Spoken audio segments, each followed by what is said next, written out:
ناظرین، جیسے میں نے پیش گوئی کی تھی بالکل ویسے ہی اگر آپ دیکھیں تو بالکل خوش اسلوبی کے ساتھ بہترین انداز کے اندر یہ معاملہ بھی طے پا گیا اور اب فوج میں ایک نئی قیادت آ گئی۔ ملک کو بہت سارے دفاعی چیلنجز کا سامنا ہے۔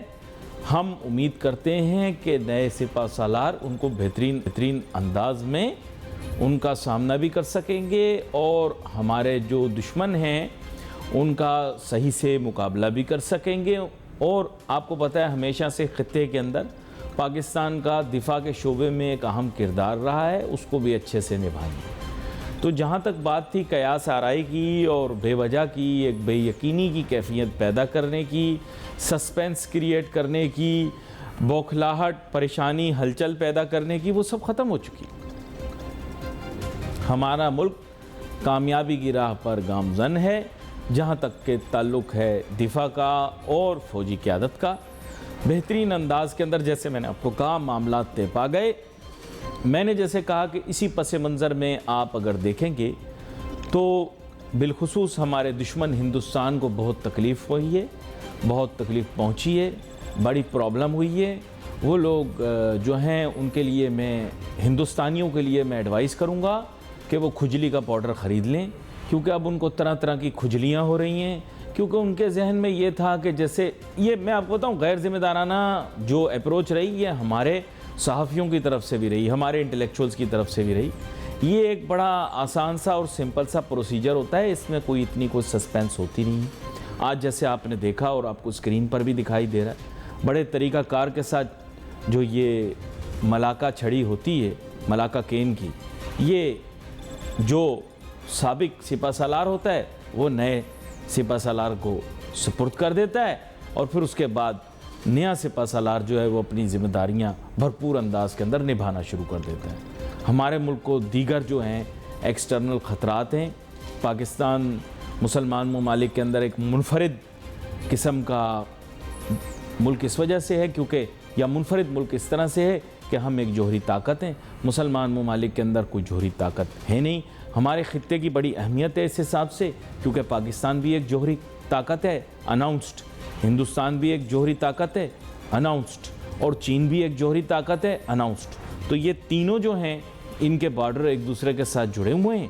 اگر ملا کے دیکھا جائے تو 1.25 ارب تقریباً رفلی چائنا کی آبادی، کہہ رہے ہیں ہندوستان کی آبادی شاید چین سے بھی بڑھ جائے گی، 1.25 ارب یا 1.5 ارب مستقبل کے اندر ان کے بھی گن لیں، اور پھر تقریباً ہمارے 25 کروڑ ہو جائیں گے، ان کو بھی گن لیں۔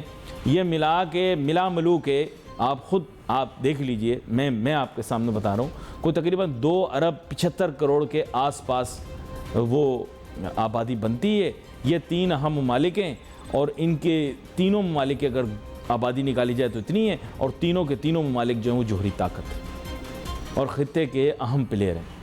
تو اس وجہ سے ہمارے ہاں جو دفاع ہے اس پر توجہ زیادہ ہے، ہونی بھی چاہیے۔ یہاں پر ایک چھوٹی سی بریک بھی لیتے ہیں اور بریک پہ جانے سے پہلے نئے سپہ سالار نئے چیف آف سٹاف کو خاص مبارکباد پیش کرتے ہیں۔ اللہ تعالیٰ ان کو کامیاب فرمائے اور پاکستان کی حفاظت کے لیے ان کو مامور کیا گیا ہے۔ اے میرے رب، پاکستان کی حفاظت ہمارے سپہ سالار کے ہاتھوں سے اور اس کی قیادت کے اندر بہترین انداز میں ہو سکے، آمین۔ مجھے جب بھی یہ خبر ملی تو ظاہری بات ہے میں نے دیکھا کہ سوشل میڈیا کے اوپر رنج و غم کی ایک لہر اٹھی اور تقریباً تاجر صنعت کار برادری اکراس دی بورڈ نے غم کا بھی اظہار کیا، ان کے لیے دعا بھی کی۔ کچھ لوگوں کو ان سے بہت زیادہ لگاؤ ہے، ان لوگوں نے اپنے جذبات کا اظہار بھی کیا۔ ایک عرصے تک ایسے منیر صاحب تاجر صنعت کار برادری کے بے تاج بادشاہ رہے اور تاجر تنظیمیں پورے پاکستان کے اندر ان میں سے اکثریت کے فیصلے بھی کرتے رہے۔ ایف پی سی سی آئی کے معاملات کے اندر بھی میں کہوں گا کہ چند سال چھوڑ کر جو ابھی آئے ہیں، اس سے پہلے ایسے منیر صاحب کا ڈنکا بجتا تھا، لیکن اب جو ہے میں یہ کہوں گا کہ ایک باب تھا ان کا بھی، اور کل وہ باب جو تھا وہ ایک طرح سے یا آپ کہیں کہ ایک دور تھا ان کا جو کہ کل میں کہوں گا کہ اختتام پذیر ہوا۔ لیکن ان کی یاد لوگوں کے دلوں میں رہے گی۔ انہوں نے بڑا کام کیا تاجر صنعت کار برادری کے لیے۔ میں دیکھ رہا تھا کہ عمران خان صاحب نے بھی افسوس کا اظہار کیا ہے، تعزیت کی ہے اپنے ٹویٹر پیغام میں، اور ان کا ذکر کرتے ہوئے کہا ہے کہ وہ عمران خان صاحب کے ساتھ بھی نیکی کے کاموں کے اندر ساتھ دیتے رہے اور اپنا حصہ بھی ڈالتے رہے، اس حساب سے کہ انہوں نے بہت سارے احتیاط بھی دیے اس ضمن میں۔ ایس ایم منیر صاحب کی شخصیت میں منفرد چیز یہ تھی کہ تقریباً تمام ہی سیاسی جماعتوں اور لیڈروں کے ساتھ اچھے تعلقات وضع رکھے، تاجر صنعت کار برادری کو کافی عرصے تک چلایا بھی، اس کی قیادت بھی کی، اور رویہ اور طبیعت جو تھی وہ بہت اچھی تھی، ملنسار آدمی تھے اور لوگوں کے ساتھ بڑی عزت سے بات کرتے تھے۔ میڈیا پر تاہم ٹی وی کے اوپر آپ نے دیکھا ہوگا ہمارے پروگرامات کے اندر ہی زیادہ اگر آپ دیکھیں تو وہ ٹی وی پر آئے، ٹیلی فون یا اسکائپ کے ذریعے، اور مجھے ان کا انٹرویو لینے کا کافی مرتبہ موقع بھی ملا۔ تو اس حساب سے میں نے دیکھا کہ وہ ایک اچھی متوازن شخصیت کے مالک ہیں جب ٹیلی ویژن کے اوپر بات کرتے ہیں۔ اور اب یہی کہہ سکتے ہیں کہ جب کوئی شخص دنیا سے چلا جائے تو اس کے لیے نیک تمنائیں اور دعائیں ہونی چاہیے، اور بے شک میرا ایسا خیال ہے کہ صرف فیس بک پوسٹ سے ہٹ کر تاجر صنعت کار برادری کو ان کی یادگار میں کوئی فلاحی تنظیم بھی قائم کرنی چاہیے تاکہ ان کی یاد بار بار تازہ ہوتی رہے، اور ان کے ساتھ اپنی سیلفی تو ضرور لگائیں، لیکن وہ ایک سیلف لیس ورکر تھے تو انہوں نے سیلف لیسلی کافی خدمت بھی کی انسانیت کی میرے خیال سے۔ تو اس حساب سے تاجر صنعت کار برادری کو بھی چاہیے کہ وہ بھی سیلف لیسلی جو ہیں وہ کام کریں، اور کیونکہ ان کا نیچر سیلف لیس تھا تو یہ لوگ بھی سیلف لیسنس کا یعنی عاجزی اور سادگی کا اظہار کرتے ہوئے غریبوں کی مدد کے لیے کوئی نہ کوئی فاؤنڈیشن یا کوئی نہ کوئی ایسا ادارہ قائم کریں جو، اور اپنے تئیں قائم کریں، کیونکہ خود تو وہ اچھے کھاتے پیتے رئیس آدمی، اور ان کے جو بچے ہیں وہ تو ان کے نام پر ضرور لوگوں کو خیرات بھی کریں گے اور اچھے کام بھی کریں گے، نیک کام کریں گے، لیکن تاجر صنعت کار برادری کے جو لوگ ہیں ہمارے، جن کے لبوں پر صبح و شام ایس ایم منیر صاحب کا نام رہتا تھا، تو یہ ہے کہ ان کو بھی چاہیے کہ ایس ایم منیر صاحب کی یادگار میں وہ اس طرح کی ایک این جی او قائم کریں۔ اور کیونکہ وہ کورنگی یعنی اس سے ایک لگاؤ اس وجہ سے ہے کہ ہمارا دفتر بھی یہیں کورنگی انڈسٹریل ایریا میں قائم ہے، یہاں پر آبادی بھی بہت ہے، تو کورنگی کے واسی ان کے لیے ایک فلاحی ادارہ ہونا چاہیے، کیونکہ یہاں پر ٹھیک ہے شہر کے دیگر علاقوں کی طرح یہاں پر بھی پسماندگی بھی ہے، غربت بھی ہے، بے روزگاری بھی ہے، لوگوں کے لیے آسانیاں پیدا ہوں، اور ان کے نام پر ہسپتال بھی اگر قائم کر سکیں تو وہ بھی کریں، اسکول بھی بنائیں، اور یہ چیزیں ہوتی ہیں جو ایک انسان کی یاد کو بار بار تازہ کرتی رہتی ہیں۔ اور میرا ایسا خیال ہے کہ تاجر صنعت کار برادری کو فی الفور یہ ایکشن لینا چاہیے تاکہ آج جو کام ہو جائے پھر ان کی یاد بار بار تازہ ہوتی رہے۔ اب آ جاؤ جی معاملات پر جو ملک کے اندر پیش آ رہے ہیں اور معیشت کو متاثر کر رہے ہیں۔ ایک تو میں نے آپ بتایا مانیٹری پالیسی کا معاملہ اوپر کی جانب گئی، اب مانیٹری پالیسی کو اور بڑھانا پڑے گا، میں بتا رہا ہوں۔ اس کی وجہ یہ ہے کہ اگر انٹرسٹ ریٹ کو ہائیک نہ کیا تو ملک کی معیشت جو ہے بہت سخت دباؤ کا شکار ہو جائے گی۔ کہاں تک لے کر جانا ہے؟ مہنگائی کی جو آخری شرح ہے، حقیقی شرح، اس کے حساب سے تھوڑا سا زیادہ رکھنا پڑے گا، اس سے مشکل ہوگا، بہت مشکل ہوگا تاجر صنعت کاروں کی آنکھوں میں آنکھیں ڈال کر ان کو بتانا کہ بھائی جان اب تمہارا راج ختم، اب عوام کا راج شروع۔ لیکن یہ یاد رکھنا ہے کہ اگر مہنگائی کو کم نہ کیا تو نون لیگ والے بھی جانتے ہیں کہ الیکشن نہیں جیت سکیں گے۔ یہ میں آپ کو اندر کی بات بتا رہا ہوں۔ دیکھیں جو ہی تبدیلیاں رونما ہوئیں، آپ نے دیکھا مانیٹری پالیسی آئی، اس میں انٹرسٹ ریٹ اوپر کی طرف چلا گیا۔ صحیح بول رہا ہوں غلط بول رہا ہوں؟ سر یہ عام عوام کو باتیں سمجھ میں نہیں آتی، کیونکہ عام عوام کو بس جو ہے نا روٹی خریدنی ہے، چینی خریدنی ہے، چاول خریدنے ہیں، دال خریدنی ہے، چکن خریدنی ہے، سبزی خریدنی ہے، اس کے آگے ان کی سوچ جاتی نہیں ہے، ٹھیک ہے؟ تو بیسیکلی کیا ہے کہ ان کو اس چیز کو اب سمجھنا پڑے گا کہ بھائی جو مہنگائی کی شرح، بنیادی بس چیز سمجھ لو، زیادہ دماغ نہیں لڑاؤ اپنا، کیونکہ آپ کے بس سے باہر ہے۔ مہنگائی کی شرح سے زیادہ شرح منافع ہونا چاہیے، سمپل، اگر یہ نہیں ہے تو سائنس کی توہین ہے، اور اگر سائنس کی توہین کی تو الٹا لٹکو گے تو سیدھا نظر آئے گا پاکستان والے حالات ہو جائیں گے، روزانہ ڈالر بڑھے گا، پیٹرول کی قیمت بڑھے گی، ہے نا، اور ہر چیز کی پھر قیمت بڑھے گی۔ اگر مہنگائی کو کنٹرول میں کرنا ہے تو شرح منافع بڑھانا پڑے گا، ٹھیک ہے؟ اب شرح منافع بڑھے گا، جو یہ انٹرسٹ ریٹ وغیرہ بولتے ہیں یہ بڑھے گا، ٹھیک ہے؟ اب یہ آگے ہمیں اور بڑھتا دکھائی دے گا انشاءاللہ، نہیں نعوذ باللہ، کچھ پتہ نہیں بھائی یہ آپ کے ہاں سسٹم ٹھیک ہے یا نہیں ہے، کیونکہ ہو سکتا ہے شرعاً جو آپ نے نظام اپنے ملک میں قائم کیا ہوا ہے، نام تو آپ نے کہا ہے کہ یہ ہم اسلامی جمہوریہ پاکستان ہیں، لیکن یہاں پر ابھی بھی شاید ربا کی آمیزش ہے ہمارے نظام میں، ربا کی، سود اور ربا میں تھوڑا مطلب یہ کہ لغوی معنی لوگ فرق بتاتے ہیں، مجھے پتہ نہیں، کیونکہ صورتاً اور سیرتاً میں اس طبیعت کا مالک نہیں ہوں، تو میں جو لوگ مذہبی معاملات پہ گفتگو کرتے ہیں میں ان کی طرف جاتا نہیں، کیونکہ پھسلن میں پاؤں نہیں رکھ سکتے، وہ ان کا کام ہے، وہ بہتر اس کی شرح کر کے بتائیں گے کہ شرعاً یہ ٹھیک ہے یا نہیں ہے۔ تاہم آج کل یہ بڑا ہاٹ ٹاپک بنا ہوا ہے کہ ہمیں اپنی ملکی معیشت کو شرعی طور پر ٹھیک کرنا ہے۔ خیر میں اب اس کی وضاحت میں نہیں جاؤں گا، جیسے میں نے بتایا کہ میں کسی کے کام میں نہیں پڑتا، وہ میرے کام میں نہیں پڑتے، ٹھیک ہے؟ یہ سینسٹیو معاملات ہوتے ہیں، ان سینسٹیو معاملات پہ میں بات نہیں کرتا۔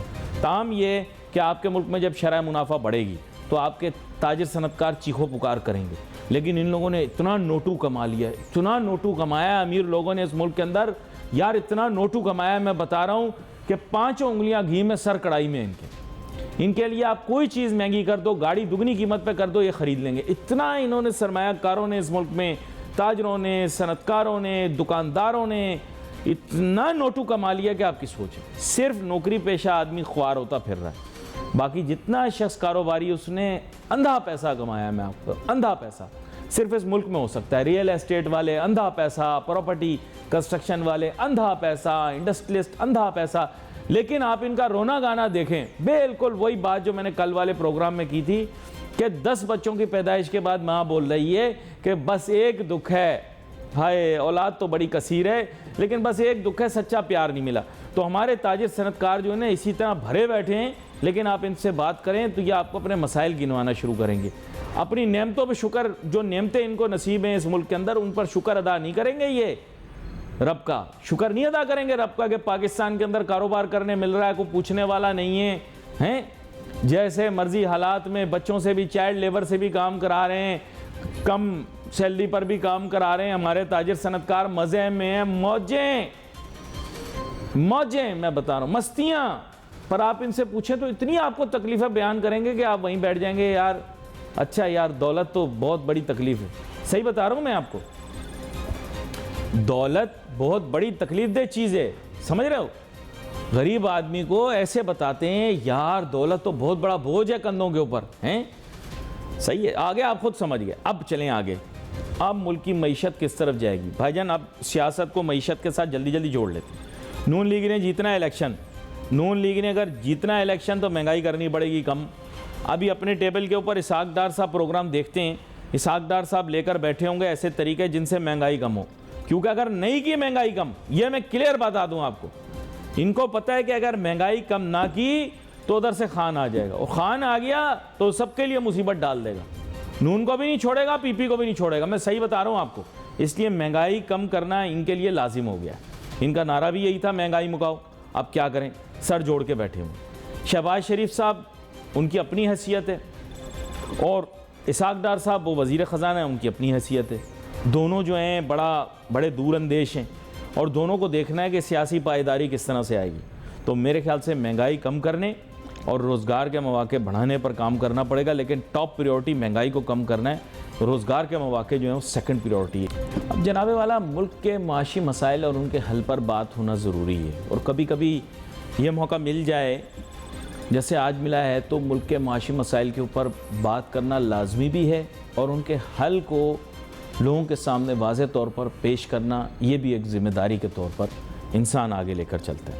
دیکھیے یہ جدید عالمی معیشت اور جدید عالمی معاشی نظام کا دور ہے، یہ ایک سائنس کی بنیاد پر قائم ہے، سائنسداں اپنی پوری زندگی اس پہ صرف کر دیتے ہیں کہ معاشیات کے اندر کون سا ویریبل اگر بدل دیا جائے تو اس کے نتیجے میں کیا کیا چیزیں ہو سکتی ہیں۔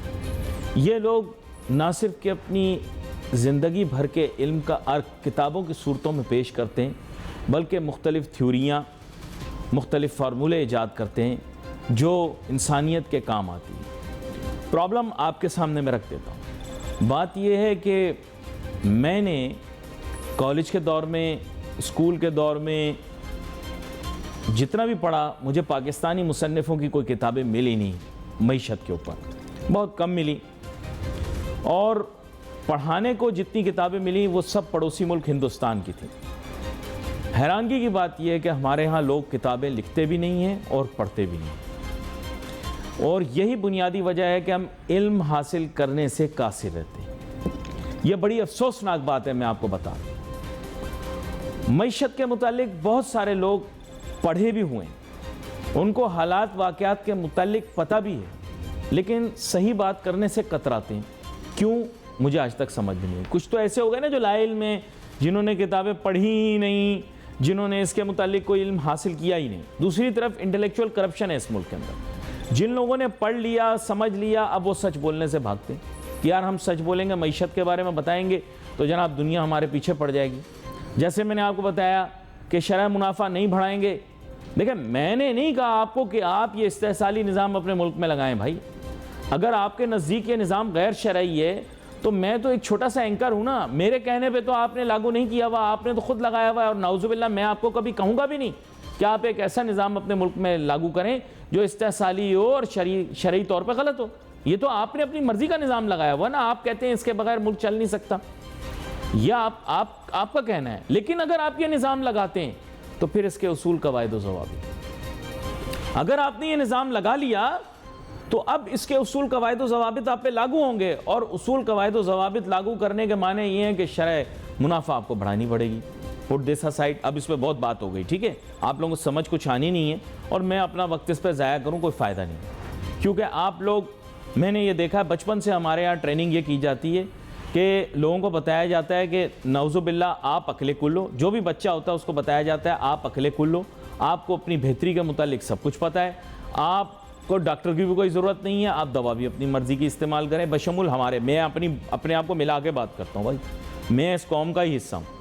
آپ کی مرضی، آپ اپنی مرضی کی دوا کھائیں، آپ کی مرضی، ہر مسئلے کا حل آپ کے پاس موجود ہے، نعوذ باللہ۔ یہ اس ملک کے اندر ٹریننگ ہے، ہر چیز آپ کو پتہ ہے، ہر چیز آپ کو پتہ ہے، اور جو چیز آپ کے پاس ہے وہ سب سے احسن ہے، سب سے بہترین ہے۔ کیوں؟ کیونکہ ہم ایک احساس کمتری کا شکار قوم بن چکے ہیں۔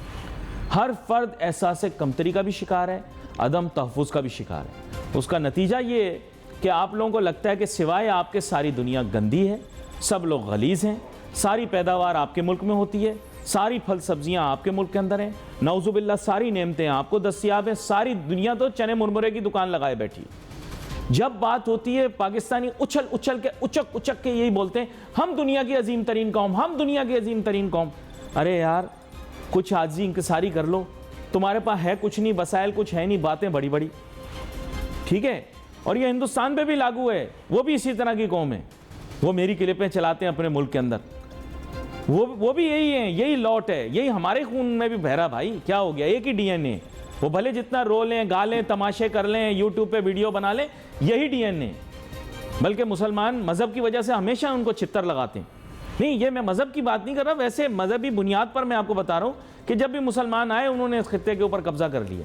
میں کسی سے وہ نہیں، میرے تو سارے اسٹوڈنٹ ہر مذہب کے ہوتے ہیں، لیکن ویسے بتا رہا ہوں کہ یہ ڈی این اے پرابلم، یہ ڈی این اے پرابلم ہے، اور اس سے ہمیں باہر نکلنا ہے۔ باہر کیسے نکلیں گے؟ باہر یہ اس طرح سے نکلیں گے کہ حقیقت کو تسلیم کرنا شروع کر، سچائی کو تسلیم کرنا شروع کر دیں۔ ہم کوئی وسائل سے مالا مال نہیں ہے بھائی، اپن کنگلے ہیں، یہ مانو۔ اس سے پہلا اسٹیپ یہ لو، پانی نہیں ہے، پھر پانی تلاش کرنے میں آسانی ہوگی۔ جھوٹا آدمی شروع ہی اس طرح سے کر رہا ہم 5 دریاؤں کا ملک، ہم دنیا کا سارا پانی پاکستان کے پاس ہے، یہ ڈرامہ ہے یار۔ اس کے نتیجے میں استنجے کا پانی نہیں مل رہا۔ میں آپ کو بتا رہا ہوں بہت ساری جگہوں پر یہ مسئلے مسائل ہیں پاکستان کے۔ او جی ہم وسائل سے مالا مال، وسائل سے، وسائل کہاں سے یار؟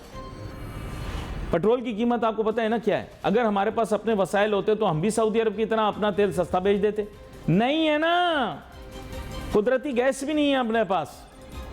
سونے کے بارے میں کہتے ہیں 200 ارب ڈالر کی سونی کی کان, ریکو ڈک. میں اپنی طرف سے نہیں کہہ رہا بھائی, یہ مفروضوں کی بنیاد پر جو آپ لوگوں نے پیش کی ہیں. میں یقین سے آپ کو بتا رہا ہوں ناظرین کہ اگر 200 ارب ڈالر کا سونے کا ذخیرہ چاند پر موجود ہوگا نا تو امریکن وہاں پہنچ جائیں گے اسپیس شپ لے کر کہ سونا نکالو. آپ نے یار لوگوں کو یار ماموں بنایا ہوا پاکستان کے. یار کبھی بولتے ہیں چنوٹ میں سونا نکل آیا, کبھی بولتے ہیں ریکو ڈک میں سونا نکل آیا, کبھی بولتے ہیں سینڈ ڈک میں سونا نکل آیا. ابے بھائی اگر آپ کے ملک میں اتنا سونا ہوگا نا تو میں آپ کو بتا رہا ہوں اگر چاند کیا مریخ پر بھی ہوگا نا تو آج ایلون مسک اسپیس شپ بنا کے وہاں چلا جائے گا کہ یار اتنے اربوں ڈالر کا سونا وہاں پڑا ہوا, چلو لے کر آتے ہیں. یار آپ لوگ ایک تو پھینکتے اتنی زیادہ کہ اٹھانے جائے تو بندہ پوری زندگی لگ جائے بندے کو, اتنی دور دور اٹھا کے پھینکتے ہو آپ باتوں کو. اچھا پھر آ جاؤ حقیقت پر, ہم ایک زرعی ملک ہیں. یار زرعی ملک ہیں یار لوگ بھوکے ہیں یار. میں آپ کو یہاں لے جاتا ہوں حجاز, یہ گئے ہو علاقے میں دیکھا یہ جو کچرا کنیاں وہاں پہ غریب لوگ کھانا اکٹھا کر رہے ہوتے ہیں. یار کیا بات کر رہے ہیں یار, ایک تو اتنی الٹی سیدھی باتیں ہیں نا, اس نے ملک کو پیچھے دھکیلا ہے. میں چاہتا ہوں میرے ملک کے لوگ جو ہیں ان کی آنکھیں کھلیں یار. اور ایک بات میری مان جاؤ, اپن کو ضرورت ہے نوٹو کی, بغیر نوٹو کے یہ ملک نہیں چلے گا نا. اور نوٹو لانے کے لیے یاد رکھو بالکل ایسے ایکٹ کرنا ہے جیسے دکاندار کرتا ہے. کبھی آپ کپڑا خریدنے کے لیے مارکیٹ میں جائیں, دکاندار فوراً کہتا ہے بھائی ادھر آنا, باجی ادھر آئیں, پھر فوراً بولتا ہے ٹھنڈی بوتل منگاؤں, آپ بیٹھیں, میں آپ کو طرح طرح کے پرنٹ دکھاتا ہوں. عزت سے بات کرتا ہے. جس کو اخلاق عزت نہیں بھی آتی, تہذیب نہیں بھی آتی, وہ بہن بہن اور بھائی بھائی کہتے کہتے پریشان ہو جاتا ہے. زبان نہیں تھک رہی ہوتی اس کی. کیوں؟ وہ کسٹمر کو چاہ رہا ہے کہ یہ کسٹمر مطمئن جائے, جتنا زیادہ خرید لے اگلی دفعہ دوبارہ آئے. آپ یار جن لوگوں کو مال بیچتے ہو آپ ان کو گالیاں بکتے ہو, یہ کوئی طریقہ ہے؟ آپ کے منہ سے مغلظات نکلتی ہیں, یہ ڈالر کے پیچھے بھاگتے ہو آپ, اور جس ملک کا ڈالر ہے ان کو برا کہتے ہو. یہ کہ کیا آپ کو میں بتاؤں یار, یہ کولوفیل میں تضاد نہیں ہے کیا؟ یہ تو کھلا تضاد ہے. آپ اس چیز کو سمجھیں. ڈالر ڈالر کرتے ہو آپ, صبح شام آپ ڈالروں کے پیچھے بھاگتے ہو, جتنے مل جائیں خوشی سے لے لو. تو بھائی یہ کس کی فوٹو لگی ہوئی ہے یہاں پر؟ یہ ان کے ملک کے بانیوں کی فوٹو لگی ہوئی ہے, یہ ان کی کرنسی ہے. اس کی آپ دنیاوی طاقت استعمال کرنا چاہ رہے ہو تو ان کے ساتھ اچھے تعلقات بنا کر رکھو بھائی. They are our customers. کوئی بھی کسٹمر اپنے جس دکان پہ جاتا ہے اس کی دکان توڑنے کی کوشش تو نہیں کرتا نا. غلط بول رہا ہوں؟ وہ ہماری دکان کیوں توڑے گا اگر ہم اسے چیز بیچ رہے ہوں گے خوشی سے؟ ہمارا بھی فائدہ ہو رہا, اس کا بھی فائدہ ہو رہا, وہاں دکان کیوں توڑے گا؟ کیوں دنیا ہم سے دشمنی کرے گی؟ یار یہ بیانیاں شانیاں نہیں تیار کرو اپنی طرف سے. آپ لوگوں کی اپنی سیاست ہے, سب لوگوں کی, سب کی اپنی اپنی سیاست ہے. سیاست آپ چلاؤ. میں آپ کو بتا رہا ہوں, میں آپ کو گارنٹی دیتا ہوں کہ ویسٹرن ورلڈ آپ کو بہت پیسہ دے گی. ان کو آپ کی ضرورت ہے. برطانیہ دے گا آپ کو پیسے, امریکہ دے گا آپ کو پیسے, یورپ دے گا آپ کو پیسے, مشرق وسطیٰ کے اندر عرب شیخ ہیں وہ آپ کو پیسے دے گا. آپ کے ملک کا بڑا رقبہ ہے یار, 7,94,000 مربع کلومیٹر سے زیادہ رقبہ ہے. اس کو استعمال کیا جا سکتا ہے. 25 کروڑ آپ کی آبادی ہونے والی ہے. ہر رنگ نسل کا آدمی پاکستان میں آباد ہے. کاروبار کے کتنے مواقع ہیں یہ پتہ ہے؟ عرب ممالک کی کتنی آبادیاں ہیں؟ چند لاکھ آبادیاں, باقی سارے پاکستانی, انڈین, سری لنکن, بنگالی بھرے ہوئے انہوں نے. ان کے پاس ورک فورس نہیں ہے, ان کے پاس کام کرنے والے لوگ نہیں ہیں. یہ بہت بڑا سرمایہ ہے. پھر آپ کہتے ہو صاحب ہم اس کے بن کے رہیں گے, ہم اس کے بن کے رہیں گے. ارے بھائی دکاندار کسی گراہک کا بن کے تھوڑی رہتا ہے. وہ تو جو بھی گراہک آتا ہے اس کو کہتا ہے یار آپ بیٹھیں آرام سے, اس کی کرسی پہنچتا ہے کہتے ہیں آپ بیٹھیں. بھائی آپ میں آپ کو بتا رہا ہوں اورینٹیشن ہی ہمارے بزنس مینوں والی ہے. میں ذات کا شیخ ہوں اس لیے میری اورینٹیشن ہی بزنس مین والی ہے. لوگوں کے ساتھ بنا کر, ان کے ساتھ اچھے اخلاق تعلقات رکھ کر ہی انسان جو ہے وہ آگے بڑھتا ہے. آپ نے خطے میں سب کے ساتھ تعلقات بگاڑے ہوئے, اس کی وجہ تربیت. میں آپ کو سچ بتا رہا ہوں, لوگ مجھ سے پوچھتے ہیں کہ ایسا کیا کریں کہ لوگ آ کر پیسے پاکستان میں لگائیں. یقین کریں میں آپ کو یہ بات بتا رہا ہوں, آپ ان کی بولی بولیں, ان کے ساتھ پیار سے بات کریں. یہ دنیا پیار کی بھوکی ہے. اخلاقیات سے آپ پیش آئیں. میں آپ کو صحیح بتا رہا ہوں, اخلاق سے پیش آئیں, ان کے ساتھ رویہ اچھا رکھیں. یقین کریں آپ کے ملک میں آ کر پیسہ نہ لگائیں تو مجھے پوچھنا. دیکھو ایک طرف آپ ان کو بولتے ہو کہ ہمارے ملک میں آؤ تیل کی ریفائنری لگاؤ, دوسری طرف سوشل میڈیا کے اوپر ان پر تنقید کرتے ہو. یہ انصاف ہے؟ نہیں، آپ مجھے بتاؤ یہ انصاف ہے؟ یہ کہاں کا انصاف ہے؟ مشرق وسطیٰ کے ممالک جن سے آپ کا تیسری جگہ لینا دینا کچھ نہیں، ان کے اوپر تنقید کرنے سے آپ کو نوٹو نہیں ملے نا؟ ان سے بنا کے آپ چلتے تو آپ کو نوٹو ملتے۔ آپ دنیا سے دشمنی کیوں لینا چاہ رہے ہو؟ اور ایسا دوست جو آپ کو کچھ دے نہیں سکتا، اس کے دروازے پہ جا کے یار بیٹھ رہے ہو آپ۔ جن سے مل سکتا ہے ان کے پاس جا نہیں رہے ہو۔ اور سب سے عام چیز یہ تو دنیاوی ہیں، جس کے دروازے سے سب کچھ ملنا ہے وہاں نہیں جا رہے ہو۔ جب بلایا انہوں نے مکہ مدینہ کی حفاظت کرنے، تو یہ یاد رکھنا آپ نے اسمبلی میں قرارداد پاس کر دی کہ ہم نہیں جائیں گے۔ مت بھولنا، یہ مت بھولنا، وہ پیسے تو دنیا میں دے ہی رہے تھے، اجر بھی مل جاتا۔ انہوں نے بولا مکہ مدینہ کی حفاظت کے لیے آؤ، آپ نے بولا ہم نہیں جائیں گے، اسمبلی میں جا کر آپ نے پاس کروائے۔ یہاں پر وقت ہمارے پاس مختصر اور گفتگو بہت زیادہ، کوشش میں نے کی میں سب چیزوں کو کور کر لوں۔ آپ لوگوں سے بھائی معذرت چاہتا ہوں، پہلے معذرت کر لیتا ہوں، کوئی منہ سے غلط بات نکل گئی ہو۔ اب تو بین الاقوامی سطح پر پروگرام دیکھا جاتا ہے۔ We wait for your messages on face. Ali Nasir ہماری ٹیم کو اجازت دیجیے، اللہ حافظ۔